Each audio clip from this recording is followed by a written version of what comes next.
అండి. Welcome to my channel. Patiala పులుసు ఎప్పుడైనా ట్రై చేశారా? అదేనండి తెలంగాణ స్పెషల్ బిళ్ళల పులుసు. మా ఊళ్ళో అయితే దీన్ని పాటియాల పులుసు అంటారు. మీకు గనక తెలియకపోతే ఒకసారి ట్రై చేయండి, చాలా రుచిగా ఉంటుంది. సో దీనికైతే నేను ముందుగా కాస్త చింతపండునైతే తీసుకొని దాన్ని నీట్గా వాష్ చేసుకొని నానబెట్టేసుకున్నాను.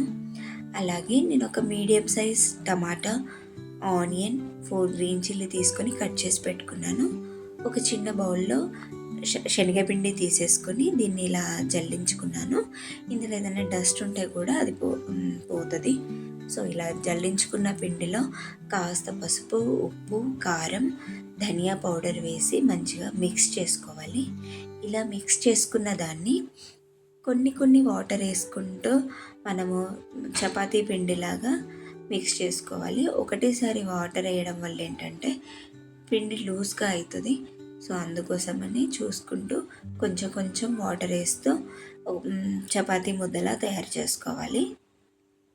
ఇలా కలుపుకున్న పిండిలో కాస్త ఆయిల్ వేసి మీకు నచ్చిన షేప్స్లో చేసుకోవచ్చు. నేను ఇలా రౌండ్ షేప్లో చేస్తున్నాను.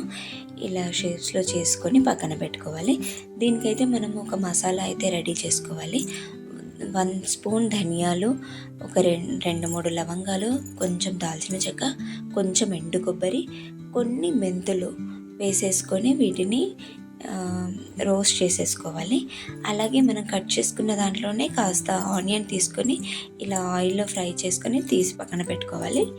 ఇంకా ఇందులో ఆయిల్ వేసేసుకొని ఆయిల్ హీట్ అవ్వగానే ఆనియన్స్ వేసేసుకొని ఆనియన్స్ మగ్గించుకోవాలి.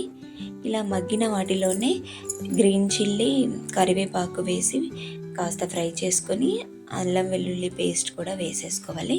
ఇది పచ్చివాసన పోయిన తర్వాత ఇందులో టమాటా వేసుకొని ఇది కాస్త మగ్గినాక ఇందులో కొంచెం పసుపు, ఒక 1 స్పూన్ కారం, రుచికి సరిపడినంత సాల్ట్ వేసేసుకొని ఇది సిమ్లోనే కాస్త ఇలా టమాటా మగ్గినాక మనం చేసుకున్న బిళ్ళలను ఏవైతే ఉన్నాయో వాటిని ఇందులో వేసి సిమ్లోనే మూత పెట్టి ఒక 2 మినిట్స్ కుక్ చేయాలి. ఇలా కుక్ చేయడం వల్ల రుచి చాలా బాగుంటుంది.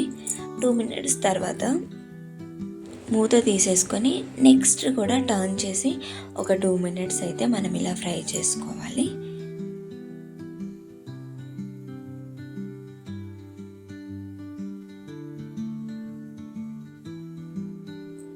ఇలా కాస్త ఫ్రై అయిపోయిన తర్వాత మనం ముందుగా నానబెట్టుకున్న చింతపండునైతే తీసేసుకొని ఇందులో వేసేసుకోవాలి. చింతపండు వాటర్ ఇంకాస్త వాటర్ వేసేసుకొని మిక్స్ చేసుకొని అయితే వేసుకోవాలి. ఇప్పుడు ఈ పులుసుని కూడా కాసేపు ఒక 10 మినిట్స్, 5 to 10 మినిట్స్ మీడియం ఫ్లేమ్లో మంచిగా కుక్ చేయాలి. అప్పుడు ఏంటంటే ఆ బిళ్ళలకి ఈ పులుసు అనేది తగిలి రుచి చాలా బాగుంటుంది. మనము మిక్సీ పట్టుకున్న మసాలా ఉందో ఇంకా ఈ మసాలా కూడా వేసేసుకొని ఇప్పుడు మీకు ఎంత కావాలో పులుసు మీరు ఎంత పెట్టుకోవాలనుకుంటున్నారో అంత వాటర్ అయితే వేసేసుకొని మీడియం ఫ్లేమ్లో దీన్ని కుక్ చేసుకోవాలి.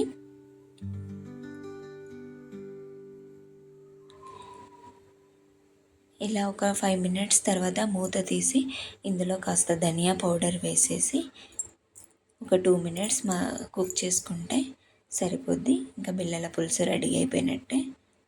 ఎంతో రుచిగా ఉండే బిళ్ళల పులుసు అయితే రెడీ అయిపోయింది.